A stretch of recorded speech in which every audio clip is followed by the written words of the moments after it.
The value of these conversations is higher now, in the age of AI. But the human factor, I think, comes from conversations such as these.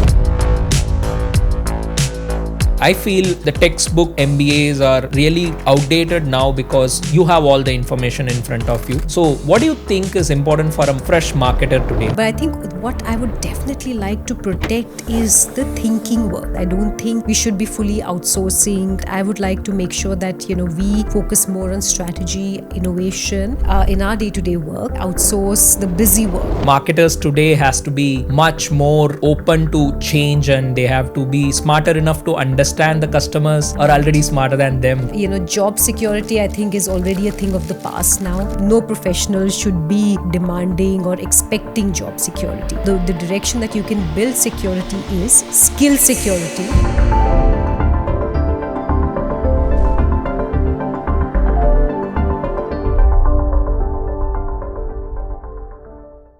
Last few episodes, we have been inviting a lot of professionals from marketing field. Today, I have marketing expert in our Dare to Begin episode. This is Sonia Kapoor. Welcome to the show. Thank you. So, Sonia is leading the GSK team, the head of Omnichannel Marketing in Dubai. I have seen your journey in the last 10 years. You have been in Dubai, and before that, your career started in India, and you have entered this space, and now leading one of the largest companies here. I would like to know more about yourself or your journey. What do you think about the human role in this AI-driven world? It's always good to have a conversation.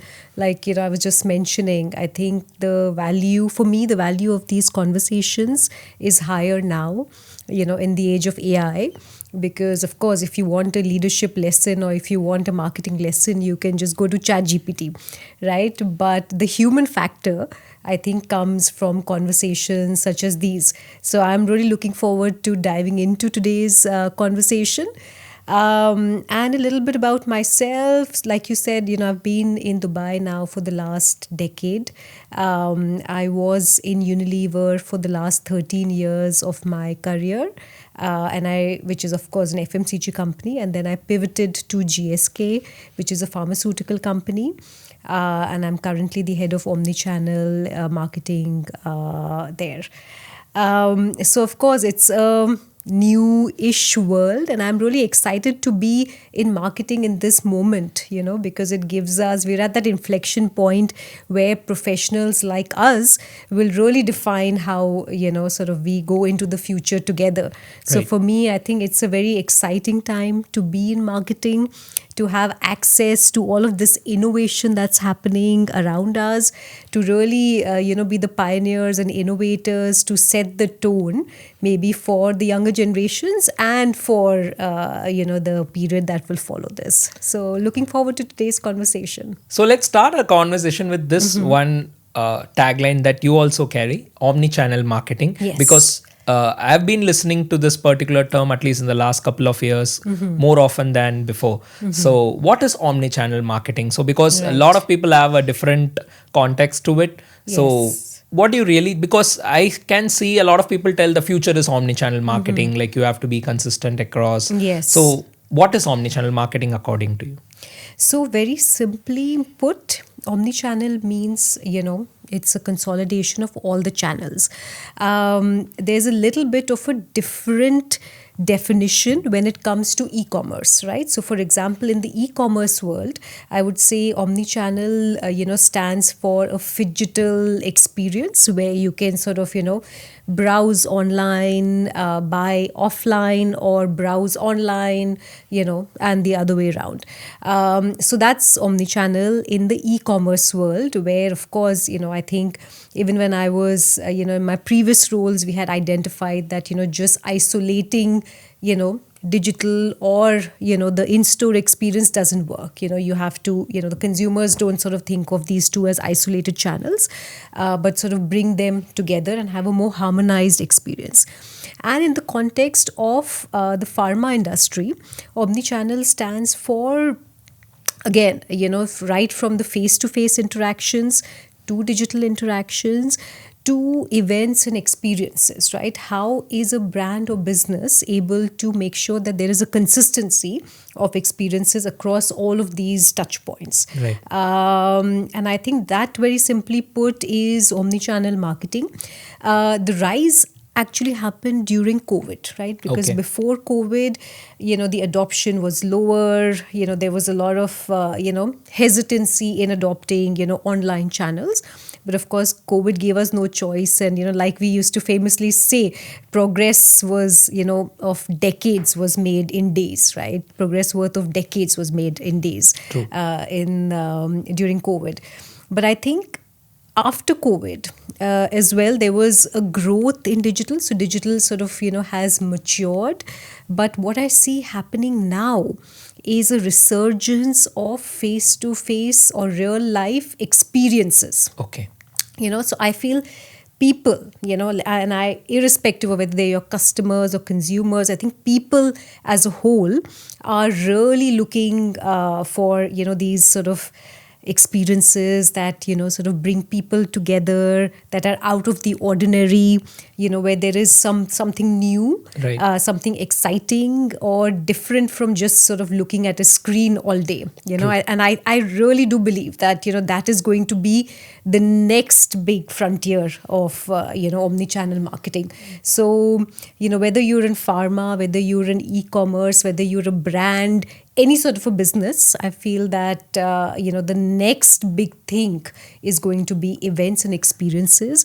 And we should all start building the foundation, for those, right now. You mentioned about experiences even before our conversation started. Yes. So, how important it is? Is it because now with AI, all the information is available in abundance? Like you have so much of information, anything that even you don't know about it, you can actually learn from the tools that are available. Correct. So, what becomes a difference is the one-on-one experience or the Yes. off-ground experience. Yes. So, how do you think it is possible for any brand to look at in that front? Because a lot of brands today, like let's say D2C brands, or predominantly digital first, and probably they don't even have like some retail outlet or any kind of customer touch point. Most of the Right. customer touch points is happening through online interaction or like a chatbot message or something Correct, like correct. that. How it is possible for any, like let's say consider a small brand which has not done this kind of experience based marketing? Absolutely. And I think the need for experiences addresses the core of human behavior, right? Which is connection. And over the last few years, we've all been, so connected to our screens that we've really disconnected from connection, Right. Human connections. And of course, like you mentioned, AI has democratized information. Information is at your fingertips now. So I think the gap that exists is really sort of, this sort of face-to-face human connection, but doing that not in a mundane information departing way, but doing it in a way that actually is, entertaining, it's experiential. This could be, a e-commerce brand. Like, for example, one of the most successful activations was the Shein pop-ups. So Shein is a purely e-commerce business. They don't have any physical presence. But they started doing these pop-ups in high traffic areas around the world, even in Dubai, that were hugely popular. I think the other thing is Sephora, which is an online business. Of course, they have in-stores and onlines, but they have, these beauty con events, which are again, extremely popular. It brings the community together. And again, in the pharma context, I think there are, congresses, there are conferences, there are brand events. And I think now I see these sort of, a bit more experiential, side to these events as well. So I think, while we speak about, face-to-face, sales, we speak about digital. I think, we should also consider the other side of it, which I feel is a bit undertapped, Right. So that for me is the value, of experiences. And again, events where you can get, a real human perspective, a conversation like this, Right. which is unfiltered, a non-textbook, sort of experience sharing. And I think these kind of, authentic, unfiltered, real, conversations and interactions will be more and more valuable, True. because this is what ChatGPT doesn't give you. True. You know? So I think the more we talk about AI, the Yes. value of the human conversations and the human experience becomes more Yes. invaluable. Like, Agreed. so that's what I also see with a lot of brands that we work with, especially e-commerce based brands. So, but I can see how this is transforming. Also, I'll share a small thing about with my experience. Right. So we have been working with a D2C brand for a long time, and they have been doing really good, like in the apparel space. With AI, I mean, but it was practically not possible for the founder to get feedback from every single customer whom they are, like, the every single customer buying from them. But recently we have attached an AI telebot, like a telecaller. So what we did is, whenever somebody is completing a purchase, after 7 days of time, we send like an automated call, and now it means that every single person's feedback is recorded, and then they are able to mine out some sort of interesting insights from each one of them. And when every customer is getting a call, like, they are being validated also, they are Yes. understanding the importance, even though it is not like a very big brand, but this kind of an integration was not possible before, because for even a human telecaller to call thousands of customers is practically the cost wise it's very difficult. But now I see this as one of the ways where the experience of the customer got better, like just with one calling agent. So we are able to make things better. And I feel this kind of interaction with the end customer and making their lives better is going to happen through a lot of different formats, is what I believe. And adding on to that, like, now the human side of the marketing, right? Like, you are an MBA and you have worked with a lot of early marketers coming into starting their careers. So now, what is that one skill which you think is very important? Because I feel the textbook MBAs are really outdated now, because you have all the information in front of you. So what do you think is important for a fresh marketer today? What they should be doing? It can be a creative person or an account manager or a brand manager.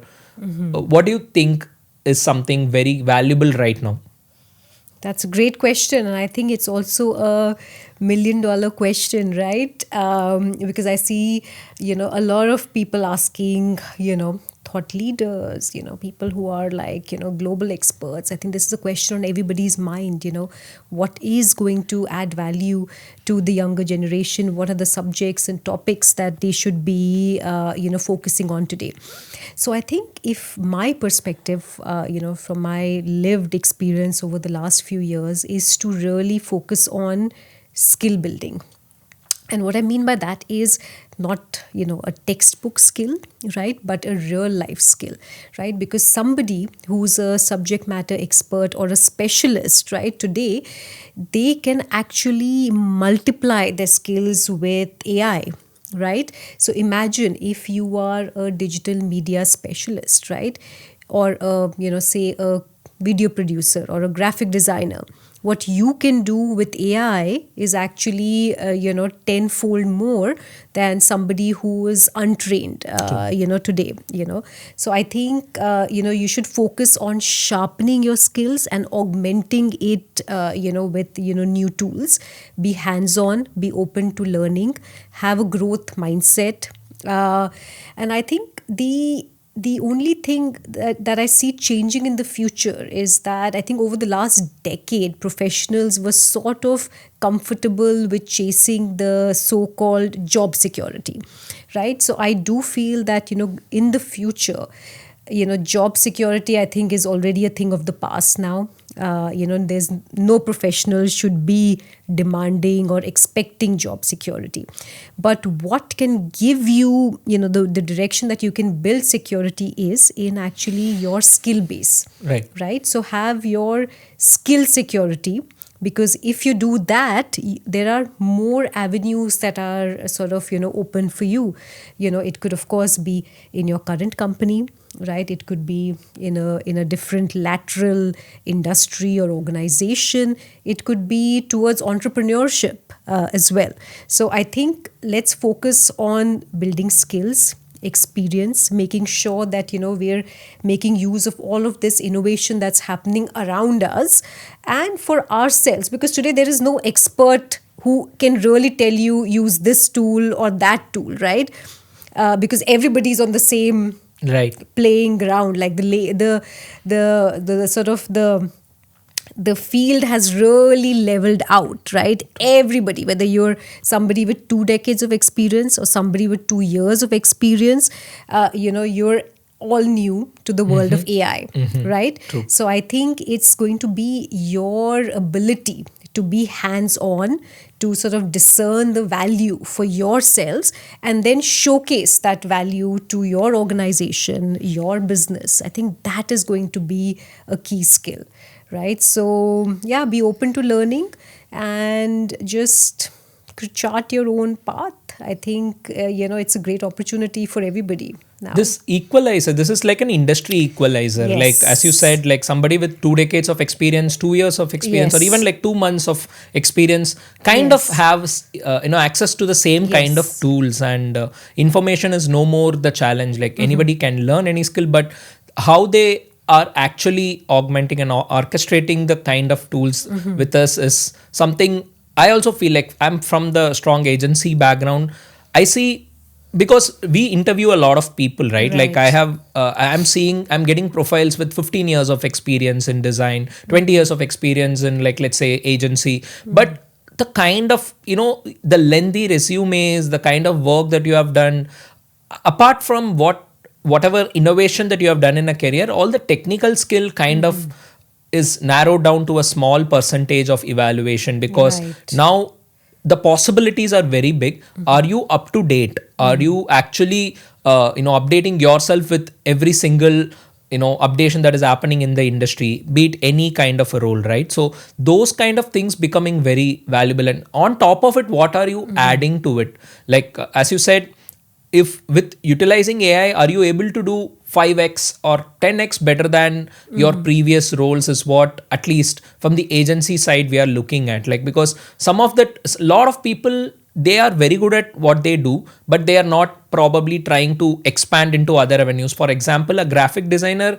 can very well get into video production right now, Yes. because somebody who don't even know designing is creating videos with VO3, and they are doing designing with Nano Banana model in Google. So the expectations are also growing very fast. So that's why I feel a lot of traditional roles are actually changing right now. So how do you see it from a very corporate level? Because you have worked with some of the largest companies in the world. So I want to get a perspective from how does it look from a very larger corporate side, like, because as you said, a lot of things are very same for all of us. How does the management or the boards look at this? Like, how do you look at recruiting people? Or I know a lot of roles are being changed, and, like, let's say, a lot of people lose their job, but I also feel a lot of new roles are being emerged. So from your experience, are you able to see this transition happening? Like, and I want to get a perspective of how larger companies look at this change. Right. I think that's a great question. So I think for the larger companies, again, entry level, you should be agile, as if you're somebody who's entering the corporate world today, have a growth mindset, be open to experimenting and learning. What is important for big companies is also to not jump on trends, right? So they would not sort of adopt a tool tomorrow, right? There would be people in those teams who would learn, experiment, start showing the value to the business. But at an enterprise level, I think the risk of getting it wrong is very high for big companies, right? So big companies are very cautious. They also have a responsibility in terms of, the data that they manage, right? Customer data, a lot of enterprise data which needs to be protected. So in my experience, large companies go slow. They focus on putting the guardrails. They focus on training people at scale, Right. making sure that everybody's on the same page in terms of understanding what the risks are, and of course what the opportunities are, and then creating some sort of councils or sort of teams that should evaluate these projects, right? So of course you're empowered to experiment, come up with a new idea, but you should make sure that the right people are sort of involved, who can also do a risk assessment, who can make sure that from a compliance perspective you're not sort of doing anything that would put the business or the customers at risk. Right. And then once these pilots are successful, then you would sort of scale it at an enterprise level. So I think that's a different perspective that a big enterprise or organization brings. Sometimes it can be a little bit frustrating for people that these big companies are going slower. There's a lot of agility that you're not being able to do. But I think for the most part, people do recognize that we need to go in a structured, planned way. And I see that a lot of big companies, like when I was in Unilever in 2024, the entire organization was given access to a premium version of Copilot, right? So again, you were empowered to sort of start experimenting using these tools. You were empowered to speak to your agencies and ask them to use AI in a compliant way, but make sure that these projects are going through the right process. And there are, by the way, I think large organizations today, whether it is GSK or Unilever, have adopted AI tools at scale. And I think the two big values coming out of it is in the bucket of productivity, right, for employees to sort of get rid of the busy work, etc. So you're given access to tools that can be productivity unlockers and creativity. Right. To an extent, but for sure whatever goes out should always have a human eye, a human reviewing everything, because the risk is simply too high. Right, so there is automation, but again it is not so much customer facing today. It is more at an internal level to either unlock productivity, unlock creativity. And I think we are also seeing these examples, right? Like you would have seen the example of Deloitte being fined from the Yes. government of Australia, and that is exactly the kind of risks that big companies have. So I think when cases like this come out, it gives employees pause to say that let's go a little bit slower, but let's do things the right way, because the risks are very, very high. Because I think overall the pressure is also more that like you also have to get on to the wagon and Yes. like have to utilize it, but I think the cost of mistake is actually bigger than Yes. you not adapting to something. I totally agree with you. The Deloitte example is absolutely everybody in the industry is currently Correct. speaking about. Yeah, I mean, it's an eye-opener. Yeah. So I think there are enough avenues, by the way. Like I said, let's use AI tools, to unleash productivity, creativity. There should be a human eye on whatever is going out. So automation, I mean, there are, even in my current role, we have utilized a lot of the tools, but automation is still internal. We're not sort of making it customer facing just yet. Just curious to know, like when you were using this kind of tools or like the way in which your teams are using it, is there any expectation in your mind? What if AI can actually solve this kind of problems so that the teams can function in a better way? Is there any kind of expectation or ideas that you had? Which part of your working you would really want to give it to an AI, and which part of your work you want to keep it to yourself? Any thoughts on that? Definitely. I think, I would this dream has still not come true, which is about PPT making, right? I think right for the last 2 years we've been waiting for AI to make our presentations and our review decks, etc. That's not happened yet, right? Of course, you get a first draft now, which is getting better, Yeah. but it's not there yet, right? So my dream is, if my presentations can be made by AI.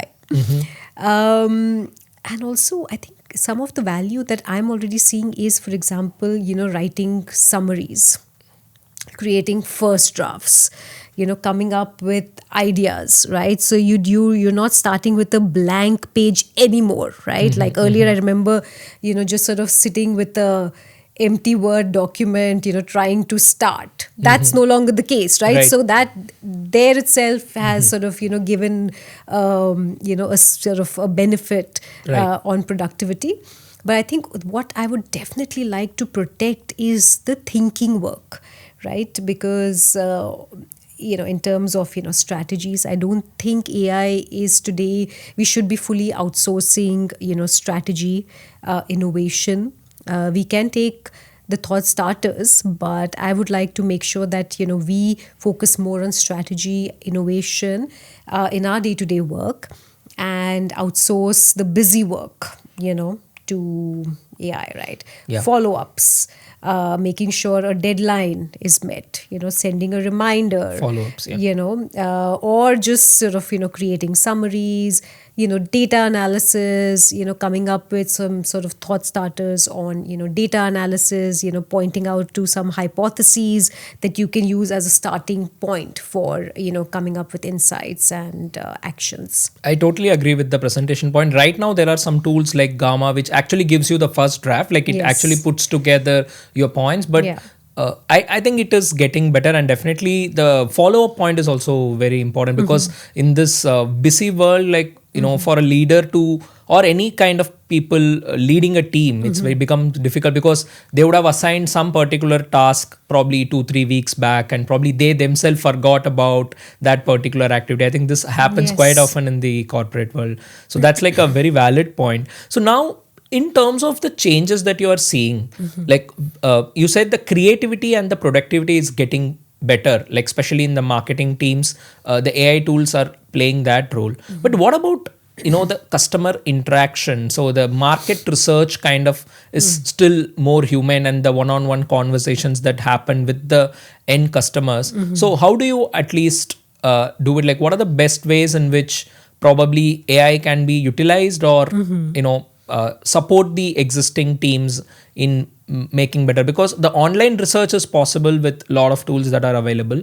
but the customer demands and the needs constantly keep evolving. So based on your experience, can you tell a bit about this importance of human side of market research or a consumer research? Yeah, absolutely. I think, back when I started as a brand manager, right, there was the mandate was to do at least 100 hours of consumer work before you even started your job. Okay. Right. And, whether it's, going and sitting in, meeting a customer in a rural area, going to a, tier 2 city, tier 1 city, going to a shop, seeing actually how the selling process works. And really, I mean, I used to work on the personal care category, that sells sort of soaps, shampoos, body washes, right? So entering, people's homes, going to their, bathrooms to see where is the product stored, what are the challenges that come along with it. Is the soap melting too fast? Do they have a proper space to keep it, etc.? So I think that is foundational. Understanding your customer's real life need is absolutely foundational. Now, what AI can do is, it can transcribe, it can help you, pick out, sort of consistent themes, right? It can give you some hypothesis to start with, right? A good use case that you mentioned was, sort of, listening through, the voice of the customers, right? Going over recorded calls, hours and hours of, recordings, pick out consistent themes. That's a great starting point, right? So you have 5 themes, right, that as a human you use as your starting point or a hypothesis. You go speak to real customers to either validate it, invalidate it, or add more texture and perspective to why is that problem happening, or is there an unmet need, or is there an opportunity that we could address. I think so. There is only so much today, especially when it comes to customer insights, that we should be outsourcing to AI. But really make sure that that personal touch is not lost, and we are actually going and sitting with our customers, listening to them, and really trying to have a real life perspective on how are they using your products, right? What is the value it is adding? Because I don't think a tool or a technology can replace that fully just yet. I strongly believe that across the marketing touch points, like let's say be it creative or like video production, a lot of time has been spent on the production side of things. Like let's say you spent so many $1 million in making like a TV commercial, or you spend a lot of time in terms of production. Like usually the time was 30 days to 60 days for like getting you out a video.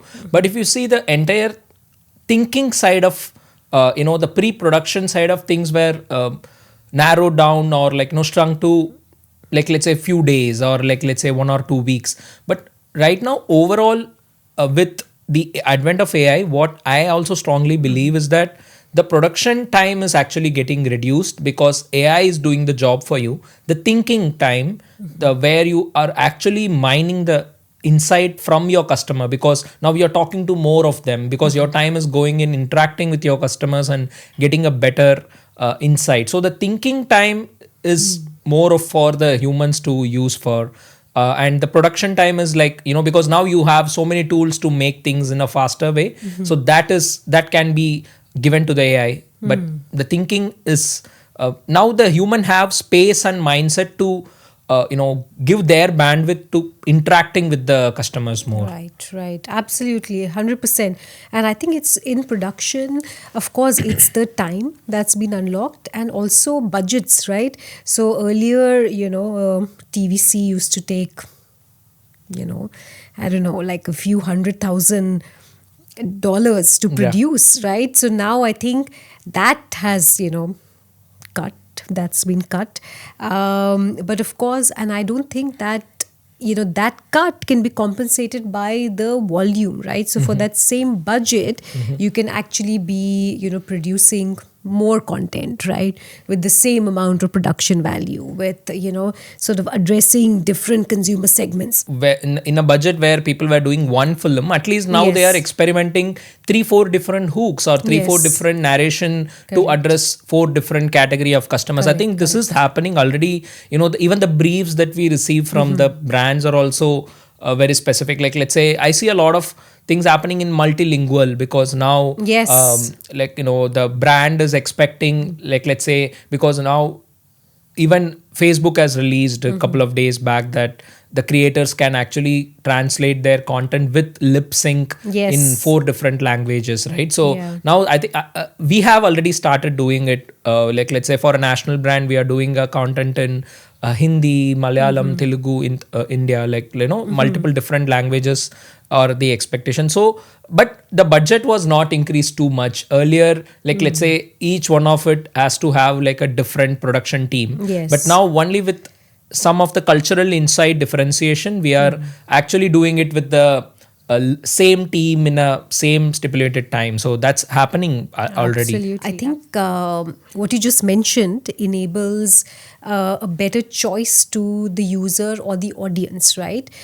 So I am not deciding for you whether I serve you this piece of content in English or Arabic or Malayalam, right? You as a user can choose whether you want to watch this video in English, Arabic, or Malayalam, right? Like, so I think that is the real power that we should be utilizing, because it is so easy for us to, have different creative versions that, the choice should actually be up to the user. True. Right? And no longer do we have to sort of, make these edits, because there are these micro segments in geographies who would actually prefer to watch a certain piece of content in a different language, right? So I think that it's all about choice. It's all about personalization at an individual level, which can now be delivered without, multiplying your budget or your production time, at the same rate. Because with this, especially the Facebook launched their Yes. multi language feature a couple of days back.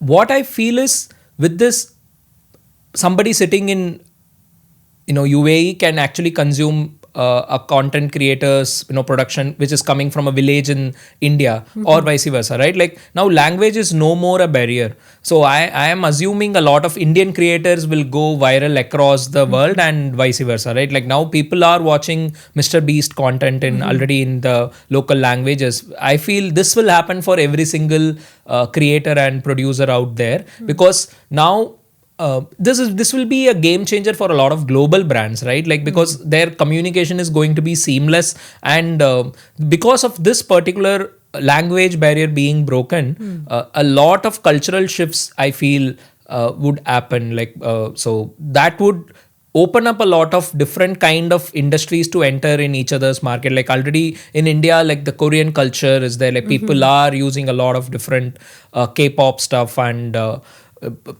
it will also help the Indian brands to go global and the UAE brands to probably enter into different markets. I think a lot of these kind of changes will be really challenging for the marketers, because now you're not just talking to one customer, because now you said Shein as a brand, right? Like because they are available across the globe. So for those kind of brands, it will be really helpful. Unilever, GSK, and all these international players will have like a lot of different challenges coming in front of them, I believe. Agreed. I think, from my perspective, I absolutely what you mentioned, right? Like globalization is going to be, a more easy now, for you to actually relate to the content of a global creator, but also micro communities, right? Like imagine you have somebody in a district or a community speaking a certain dialect. Right. So I think now that dialect level personalization is also possible. True. Right. UAE as a country, is completely multicultural. There are people from all over the globe here. And even within the Arabic language, there are, multiple dialects. And what you used to do previously in the age of TV, etc., is pick one master dialect and use that, right? But we don't need to do that any longer. True. Right? You can serve an Egyptian dialect specifically to the Egyptian community, a Saudi dialect to the Khaliji community, a Lebanese sort of Arabic there. So I feel like similarly, just like India, you have language diversity. I think there are sort of dialect level or these nuances, right? Just in the colloquialism, you have, different terms, etc., that help a person relate, better to a piece of content versus a very sort of formal way of saying things. So I feel that, there are so many under leveraged benefits of AI that we should start using at scale. We always speak about the macro level things about AI is taking our jobs, AI is going to transform everything. Meanwhile, there are so many benefits that we haven't yet juiced out. And ultimately I believe that if your business, if your function has inefficiencies, or if there is something that is either not future fit, or there are certain things that are not on trend or not relevant for your customers, that will be disrupted. It might be disrupted because of AI, or it might be disrupted for other reasons, right? Like a cultural shift, industry shift, or there might be a better way of doing things. So I feel like let's focus on what we can control and juice out the benefits of AI while while humans are still sort of responsible for these things. And in this fast change that is happening, right? Like be in the professional world, like even the way we interact with our partners, like Yes. personally also, like there is communication level, there are a lot of transformations happening. But one major thing that fails a lot of brand is this resistance to change, right? Like because there are so many things are happening around you, but Yes. you have a mindset that okay, like whatever I am doing is right. So now the entire decision making has to be faster. Like of course in some corporates it will take some time considering the size and the other complexities around there, but this resistance to change is one of the major things that I see in a lot of leaders or companies that at least I observe. So what do you think about it? What is that leadership skill that you think is very important at this point? Because if there are things that needs to change around an organization, it's the leader who has to take the call, even if there are hundreds of tools and technology around you. So it's still the human taking that final decision, be it a small team or larger team, right? Based on their decision, the entire the future is defined. So what according to you is a very important skill for a leadership? I think in our conversation you have also mentioned that a lot of people in your earlier in your career suggested you not to do a certain thing, and you have you decided your way out. So what is that important leadership skill which you think is Yeah, I mean, valuable? let me speak first about the leadership skill, right? I think what leaders have is that they have a unique vantage point because they would have a broader perspective, right? Versus an individual who is, focusing on just one thing, right? So a lot of times I do see team members, expressing a little bit of frustration about, why are we not moving fast enough? Why are we not adopting things fast enough, right? But I think the role of a leader is to make sure, what is the why behind the change, and how is that serving your business, ultimately your business goals, right? Is there better efficiency that is being released because of this? Is there a benefit to our consumers or customers? Because I think the last thing that we should be doing is changing for the sake of change, right? Or just picking up another shiny tool in our personal lives, offline, non-customer facing. Let's pick up everything, let's adopt, let's play, let's subscribe to tools, try as many things as possible. But when it comes to a business impact, I think you have to pause. You have to be very, very intentional and strategic in terms of what will be those changes. Because again, you can't, like I was saying before, the risk is very high. And undoing a decision actually creates more challenge and pain in the organization. So it's a lot better to, think through these change decisions, be very, very clear about why we are doing something. Because once the decision is taken, the entire sort of organization, your team should rally behind you. Then you should speak in one voice, and there should not be doubts or difference of opinions, etc. And change management itself is a whole sort of chapter in itself, right? So I won't touch upon that right now, but just to answer your question in terms of how should leaders be taking these calls when there is so many sort of opportunities for change available to us right now. And I think the second point that you mentioned, which is around how do you make your career decisions, I think I can go back to my own example, and this is an example from about 7 years ago, when I was very much in brand marketing, right? Something that I noticed was that me as a brand manager, my boss as a senior brand director, my their boss as a brand vice president, ultimately had the same core skill set. Of course, every layer was adding value because of their experience, the breadth of business access, etc. But the core skill set was the same. Right. So that was sort of making me uncomfortable. Okay. And I realized that for myself, that your career ladder doesn't always have to be vertical, right? So you can either climb vertically, say, within your same function, go up the ladder. But I think what I wanted to do is to have a little bit more of a diagonal progression, right? Right. So what you're doing is that you're broadening your skill set, right? You're still sort of climbing vertically, but lateral and upwards, right? So you're amassing a wider sort of skill set, which is when I decided to also pivot a little bit more towards digital marketing to complement my skill set of brand marketing. So my advice to young people actually is to focus on skill building, Okay. right, rather than purely climbing the ladder. And I think even though I made this decision for myself, about 7 years back, when the industry, the context was quite different, I think it's very relevant today.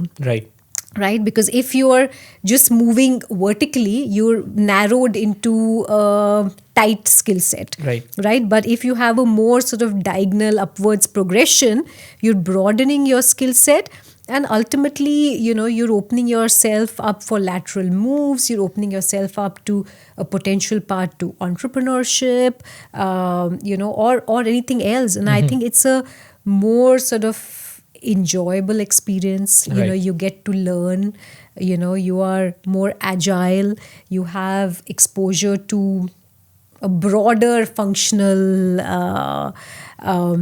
sort of set within your company or industry, and that makes you a stronger leader ultimately, right? Because then you can appreciate different points of views, different perspectives. And I think the way it has changed me as a leader is that right from being a senior brand manager, where I again had a assistant brand manager reporting to me, a very similar profile of people who would come from very similar backgrounds, very similar work experience. When I pivoted to digital marketing, I was suddenly the manager of specialists, right? A content specialist, a UX specialist, a performance, marketing specialist. So I had to, not only sort of learn, these sort of, specialty areas for myself, but also change my leadership style, because my job suddenly became to empower these specialists to make sure that they're operating in an environment in the company where their work is understood, right?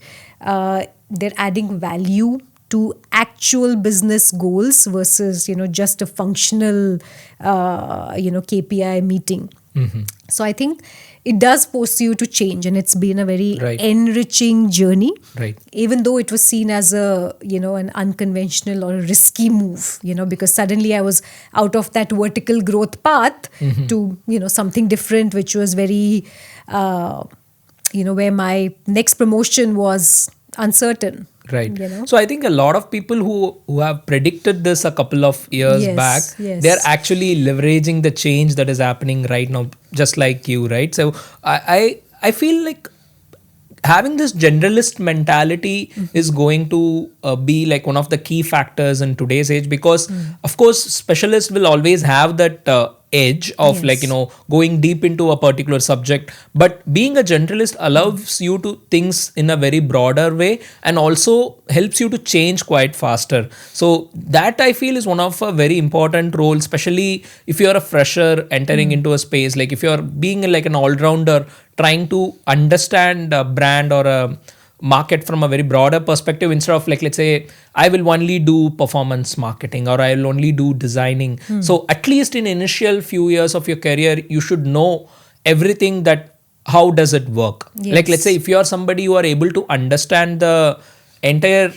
thing, entire gamut of things, you have a better space to choose your path ahead, and at least you have some kind of a say in any kind of a discussions that you have, because you have different perspective coming in. As you said, you had like UX input, performance marketing, designing, Yes. content specialist. So because I feel for today's marketer, being a generalist when you really start your career is going to be a game changer, because I see a lot of people who apply, they don't do anything apart from, like, let's say just designing, or they don't know anything apart from just one part of, like, let's say UX design or UI design. While it made a lot of sense a couple of years back, but right now, even though if you are specialized in one particular subject, your perspective across the domain is very, very, very important. What do you think about it?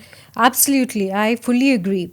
I think, when you're early on, it is okay to build or come with a specialization in a particular domain, right? And then you can layer on to it, right? So you have a foundation, say performance marketing, right? You have a foundation in performance marketing, and you become a part of a brand or a business.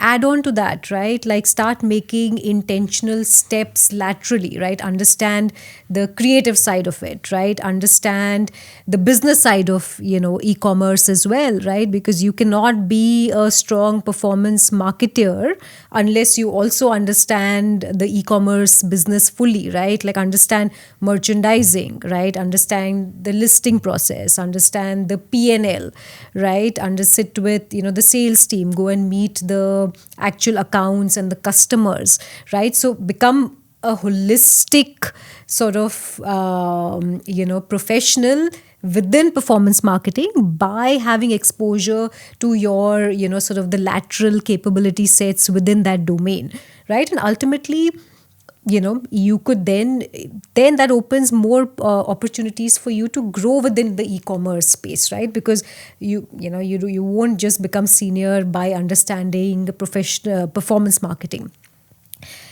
And I think it will also be, if you are curious, right, you can also then start understanding the brand side of the business, right?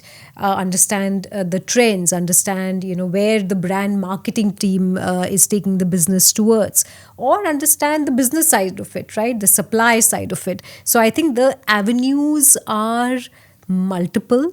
It's upon, it's up to you to demonstrate that curiosity, the willingness to learn, building those relationships, identifying mentors, from the business who can either coach you, who can sort of give you more insights, and then you can identify what your next path will be.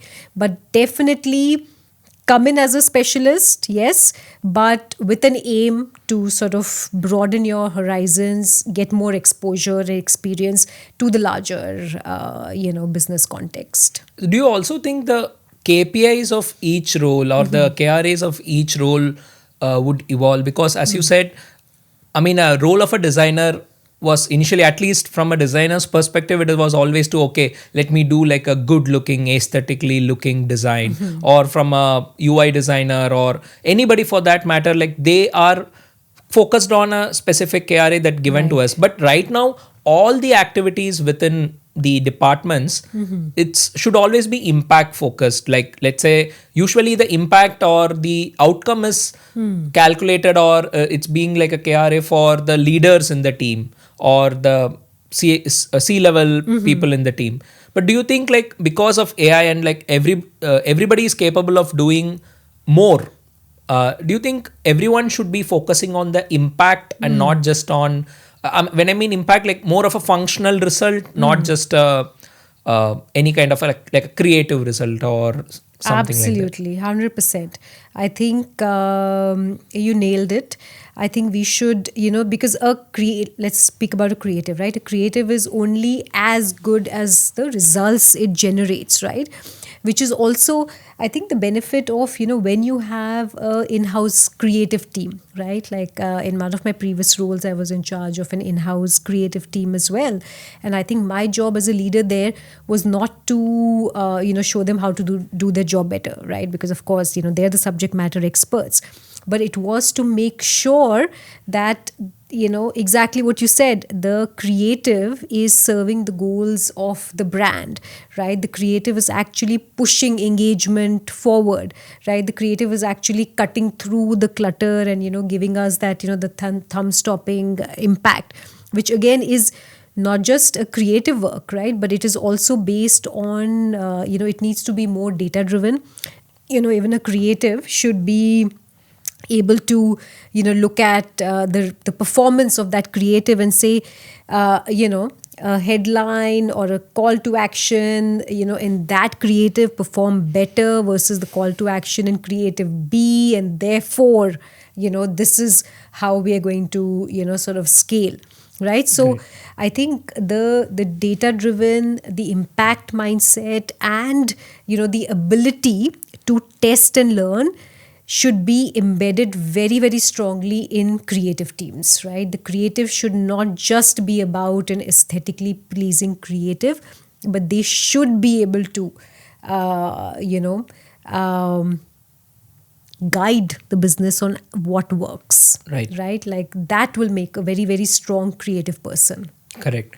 So with all this transformation happening, like this, overall people are feeling little overwhelmed. Like everybody is under a pressure. Like everybody is under the radar. Like they want to deliver. Yes. Because a lot of people are kind of going through that burnouts, because with AI the productivity, as you Yes. mentioned, like people are expected to deliver more than ever before, and a lot of mental health issues are there, like especially in the agency side of things, or in Yes. general brand Yes. side, right? Yes. Like Yes. marketers are going through like a different kind of a phase, which was earlier also there. Like we are always like marketing teams are the ones who which always like probably put that extra hours, because usually let's say the next day the campaign has to go live, both on the brand side and the agency side. But now the expectations are very high. I would not deny it. Like even in my company or any other brands that we work with, I see that predominantly there. But as a leader, that you have to cope up with it and you have to push your teams. But a lot of times the teams are like left out, or they are going through that burnout. So what do you think about it? Like how we can be prepared, or how the leader should approach their teams at this point? Yeah, I think that's very, very relevant in today's time. And let me tell you something that, in my experience, I feel that burnout, specifically, does not necessarily happen because of a lot of workload, right? Of course, a very high workload can cause fatigue and, tiredness and all of that, right? But burnout specifically, I think happens when your goals are not aligned with the work that you're putting in, right? When there's a misalignment between the effort, your ambition, and what you're doing in your day-to-day life, that is a recipe for burnout, right? So as a leader, I think even though there will be phases of pressure, there will be business impact, there will be times when you need to stretch and do more, as long as your team is motivated, right? And a very key component of motivation is to make sure that a person's ambition, their career goal is aligned with the effort or the work that they're putting in, right? So if as a leader you can help your team be on a path where their goals are being met, I feel everyone by design is more than happy to stretch, put in that additional work, and get that recognition and credit for a job well done, right? So that is a little bit different from burnout, right? I feel extra effort doesn't cause burnout. The misalignment causes burnout. But I think mental health is again something that is spoken about a lot, but I think it can also blindside a lot of professionals, right? So for example, in my own case, just because I thought that I have not faced any mental health challenge in all of these years, that means it will not happen to me, right, in the future, or this is not what's happening to me at the moment, right? So even though there is a lot of awareness, I feel like sometimes people are just not aware when they're, going through a challenge like this. So it is always important to make sure that, you're doing check-ins. As a leader, you are checking in with your team. If something is amiss, you just encourage the person, right, to just ask them, are you okay? Take a pause, say that, I'm noticing changes in your, behavior, your attitude, is everything okay? And the benefit of doing that is not to demonstrate empathy. It's really to just make sure that, the person themselves are realizing that, there is probably something amiss that they didn't think about, right? Right. And the solution is to always seek professional help. I think, of course, your informal networks can help you. Your friends, colleagues, mentors, bosses, coaches will always be helpful. So, of course, speak up if you think there is a challenge that you're facing. But I don't think there is a substitute for professional help, right? Whether it's a mental health coach, a mental health therapist, or a psychiatrist. I think please do, explore professional avenues, because that is what, will actually make the difference. True. And, one of the things that happens is that a lot of times people, knock on one door, and it's rare that the first time that you meet a professional, it's an absolute fit, right? Because people are different. Your challenges are different. So again, I just want to make sure that people realize that the first time you seek help might not actually be, the time when it clicks. So give yourself the space to, say, okay, this is not for me. I will explore another avenue. The second avenue doesn't work. Please explore a third avenue, because ultimately it will work and a professional will be able to help you out. But it is up to you to, sort of make sure that you find the right professional or the right fit for yourself. Because this is not a one size fits all, right? And there can be a lot of drop off, or you might just say that, this is not for me, if the first instance doesn't work. But you need to persevere here and really advocate for yourself. So I think that's very important.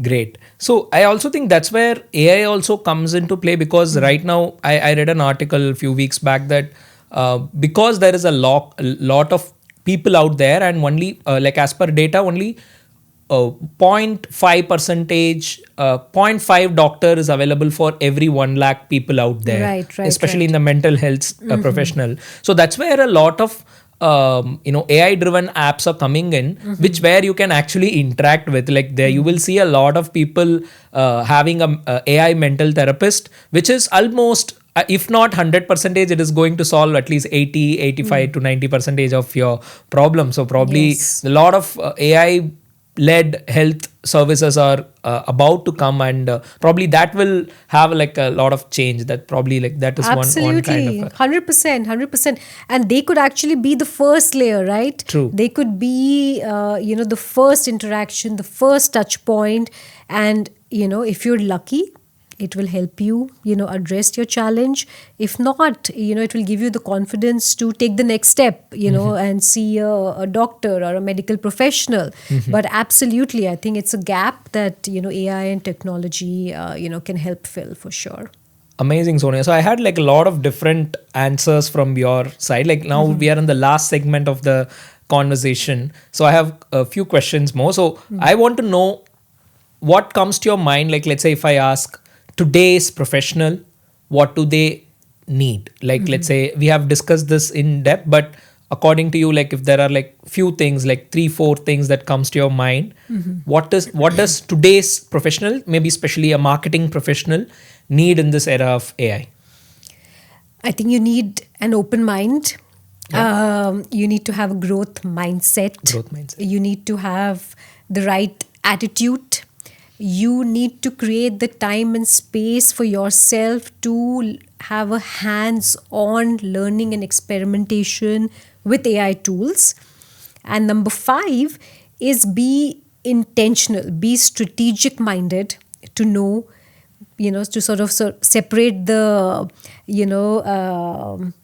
the noise, to cut the noise out, right? Because there's a lot of noise around AI, right? But, just be strategic and intentional in your mindset to know which is the tool that you will bring into your day-to-day professional life that can actually scale up and address a challenge that you have in your business.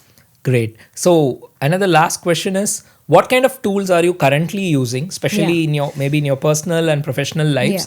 There are so many tools out there, but list of tools or like handful of tools that you're currently experimenting or using for your day to day. I have tested out almost all of these tools, especially in the creative domain, right? So I'm using, of course, ChatGPT. I'm using Copilot. I'm using Runway. I started creating, clips and videos on Runway. I've used Sora. I've used, apps for audio generation, for voiceover generation. I think there are so many tools, but if there's something that comes in, I try to subscribe, use it.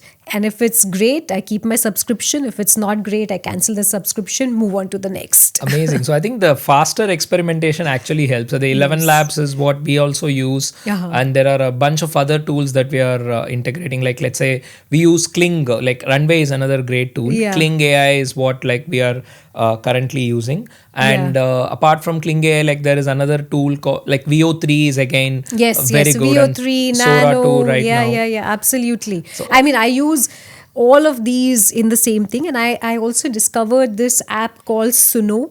Yes. You know Suno? Yeah, for the music. For music, because, and I'll give you a use case. My mother runs a school for, she's retired, but, she's been an educator all her life, and now she runs a school for underprivileged children.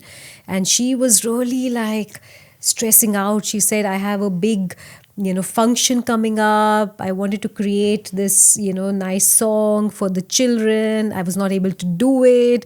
So I just searched. I got this, I found Suno.